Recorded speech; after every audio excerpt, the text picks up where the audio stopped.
Hey everybody, this is Andy for Super Secret Tech MTG. This is my first video for the website, and I guess I'll take my glasses off so the glare doesn't come off of them.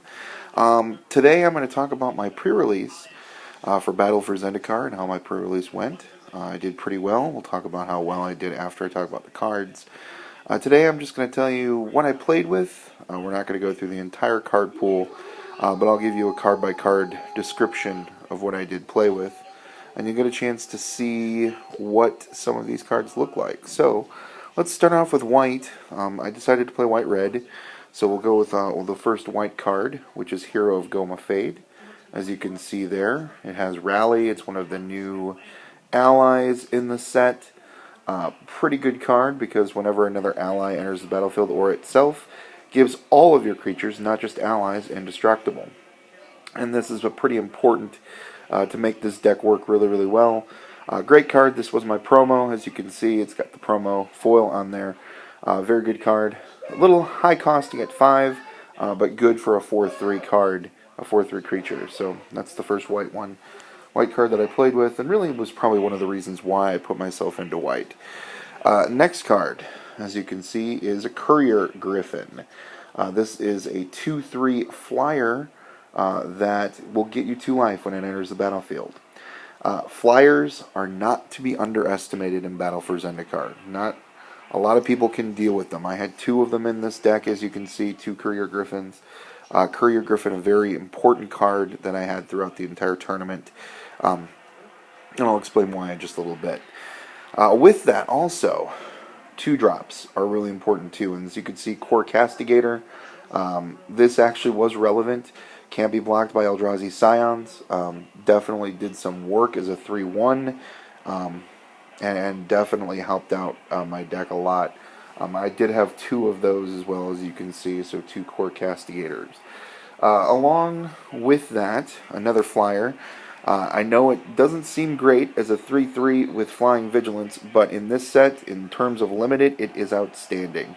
Ghostly Sentinel did a lot of work. One game I ended up doing 22 damage with this guy and the Couriers, so it needed to be there. It was a very important card. So 3/3 Flying Vigilance, definitely important. Along with that, you also have Life Gain, Stonehaven Medic. It is a 1/3, not outstanding stats, but it's also a 2-drop. And also, when you can't do anything, it can block and also gain you some life. So definitely helped me out, definitely helped me gain some life throughout the tournament.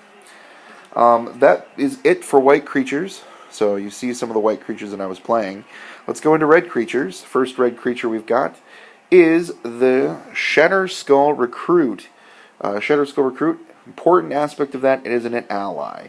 The fact that it was an ally helped out with the indestructible the indestructible white creature. And you also here see a 4/4 with Menace. 4/4 with Menace, also very difficult to deal with even on turn 5. And of course, you had to have 2 of them, so there were 2 in my sealed poll. Along with that, you also have a Devoid creature. First Devoid creature, Vestige of Emrakul. This one is a 3/4 with Trample. Can definitely do some work. And definitely helped out with some other things that I was doing with the deck in terms of synergy. And we'll talk about that in just a second.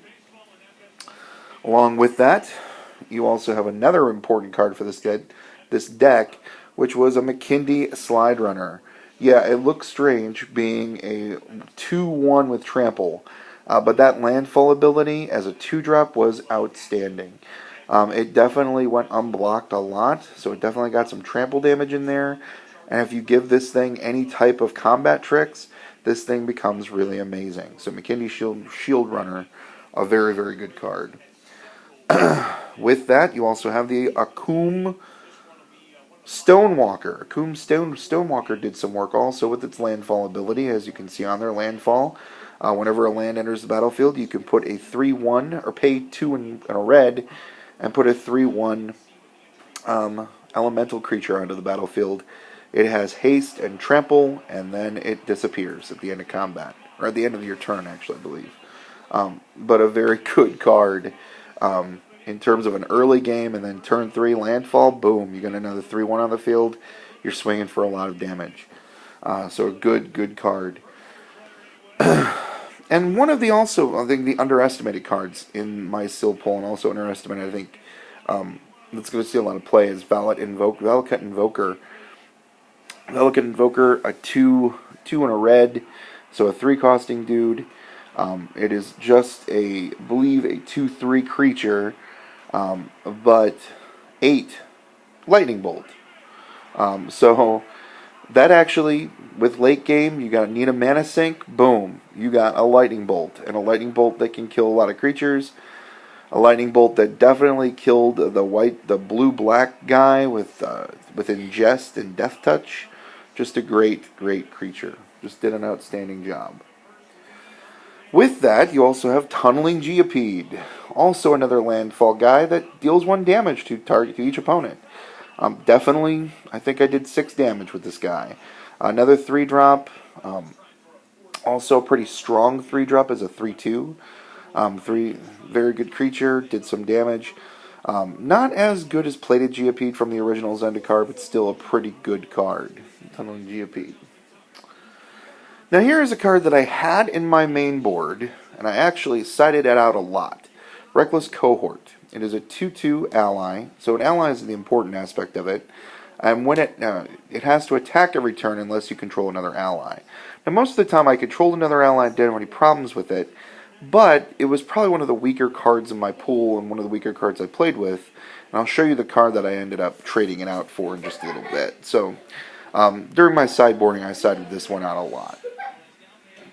That brings us to colorless creatures. The first colorless creature we have is the Deathless Behemoth. This one is a 7/8, this is the 6/6 Vigilance, excuse me. This is the 6/6 Vigilance. Sacrifice 2 Eldrazi Scion, return it to turn it from your graveyard to your hand. Unfortunately, I didn't have any Eldrazi Scions, so this was just basically a 6/6 Vigilance beater. Don't underestimate a 6/6 Vigilance beater. This thing won me games. A very good card. Very difficult to deal with. Another card very difficult to deal with is the 7/8 that I talked about before. It is the Ruin Processor. This one can gain you 5 life if you can return a card from their exile to their graveyard. I didn't have a lot of abilities to be able to do that. I had this happen a couple of times. I was able to do that. But a Ruin Processor, a very good card. Just a 7/8 beater for 7. Still a good card. But the All-Star, of course, is Ulamog, the Ceaseless Hunger. I had this in my pool. When he gets cast, not just when he enters the battlefield, when he gets cast, exile 2 permanents. Just double better than the original Ulamog. Indestructible. No, he doesn't have Annihilator. He just annihilates your entire library for 20 instead of Annihilator 6. Ulamog is outstanding. Great card. Still indestructible. This card won me a couple games. Just an outstanding card. He is easily exiled, but you have to just play it. You have to. If you get it in your pool, you have to. In fact, I'll tell you, 5 of the 8 decks in top 8 at my pre-release had an Ulamog in their cards. Had an Ulamog in their decks. 3 of the top 4 of my pre-release had Ulamog in their deck. I was one of those 3. So, definitely a great card. I made top 4. I lost in top 4 to a blue-black processor deck, which is still a very good deck. But I did very well, and thanks to Ulamog. Alright, moving on to some spells. I didn't play a lot of spells. You saw a lot of creatures, didn't play a lot of spells. First spell, probably one of the all-stars of the set, is going to be Stasis Snare. It is a better O-ring. As you can see, it has flash. It is a flash O-ring. Outstanding. Being able to use this on your opponent's turn, yeah. You attack, sure, I'll O-ring your guy. Not going to happen. Not going to happen. Then I ended up having 2 of these. I ended up having 3 in the pool. I played 2 of these. It is the Sure Strike. Sure Strike, very, very good instant that gives your creature +3/+0. until end of turn and gains, of course, first strike. This definitely was a good combat trick. Used it probably a lot more in terms of attacking than I did blocking, but the times I needed it for blocking, it worked. My opponent in the top 8 in game 3, this is the first game that I actually lost. Didn't lose a game until top 8. And my opponent cast Ulamog, and I was dead next turn unless I was able to do something. But he also attacked with his flyer, the only flyer he had, and I had a flyer on the field. So he attacks, I block, he doesn't have any tricks. I, go back to my turn. I draw a Sure Strike, and I swing with Sure Strike, and I'm able to kill him. So it was a very, he was devastated. He's like, he couldn't believe it that he had made that misplay, but it worked for me, and I was able to make it to top 4. Planner Outburst. Also had this card in my pool. Of course, it's a Wrath of God that kills all non-land creatures, and it can also awaken your creature. Never got to play it. I had it in the deck. I tried playing it a couple times. It was countered every time I tried to play it. And of course, I always tried to play it with the Awaken cost, because why not? 3 extra mana, try to go for it. It didn't work. This was the sideboard card. This is the card that I brought in every time for the Reckless Cohort. Titan's Presence. 9 times out of 10, I would have this in hand with another Eldrazi, and I was able to cast it and exile a lot of things. I underestimated this at the beginning. I wish I had put this in at the beginning. I'm one of those people who tries to stay with their entire deck the entire time, so I definitely sideboarded it in many, many times. Titan Presence, a very good card that can exile, but you have to reveal a colorless creature, and it definitely worked for me. Alright, last 2 cards of the deck. Last 2 cards. Obviously, I played 16 other lands. But this is definitely an 18 land set, everybody. 18 lands. You gotta play 18 if you're going to play Eldrazi. If you're going to play a more aggressive deck, you could probably go 17. But definitely, if you're going to go anything with a 6, 7, 8, 10 coster, you gotta play 18 lands. And one of those lands that definitely did some work. This is the Sandsteep Citadel of this set. A little different. It is, of course, the Sandstone Bridge. Comes into play tapped. Can give your creature +1, and vigilance when it enters the battlefield. So, good substitute for a plains. And then also another really good card that helped me out a little bit. I think a lot of people didn't like it, but I did. Sanctum of Ugin. It adds 1 colorless, yay. But whenever you cast a colorless spell, you can you tap this for mana, and whenever you cast a colorless spell, oh, boom, you could sacrifice this, search your library for a spell, or search your library for a colorless creature that is any colorless creature in your deck, as long as that spell was 7 or more. So, the one that was 7 or more, if I was able to cast my 7-drop, I could go and get either the 6-drop, which helped. In fact, that's what I did more often than not. Or I could go get Ulamog. So, a good search spell for a deck that was running some Eldrazi. All in all, I was very happy with my pre-release. It did very, very well. And I'll go through real quick and show you some of the spoils that I ended up getting from this pre-release. Some of the cards that I ended up getting in my prize pool. Just so you can see real quick. We got a Woodland Wanderer. I got a couple of those in my prize pool. So Woodland Wanderer, 2 of those. We ended up getting a foil. Or is that a foil? No, that's just a regular Barrage Tyrant. You got the brutal Expulsion is there. But yeah, I'll just go through these real quick. I'm not going to read them to you, but you can see some of the cards that I got. Some of them good, like that one. Some of them, eh. Some of them, Omnath. So of course you got an Omnath and a couple other. Brood Butcher.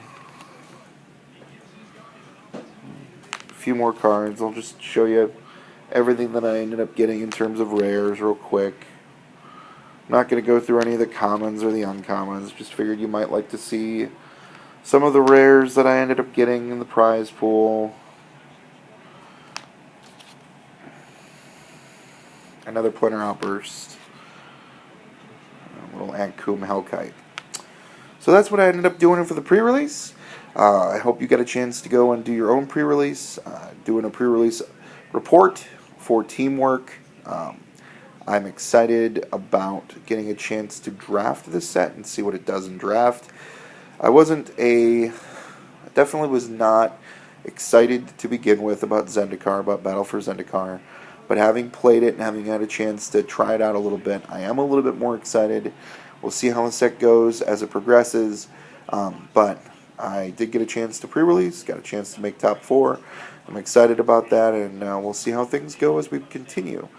So, for Super Secret Tech MTG, this is Andy signing off, and we'll see you next time.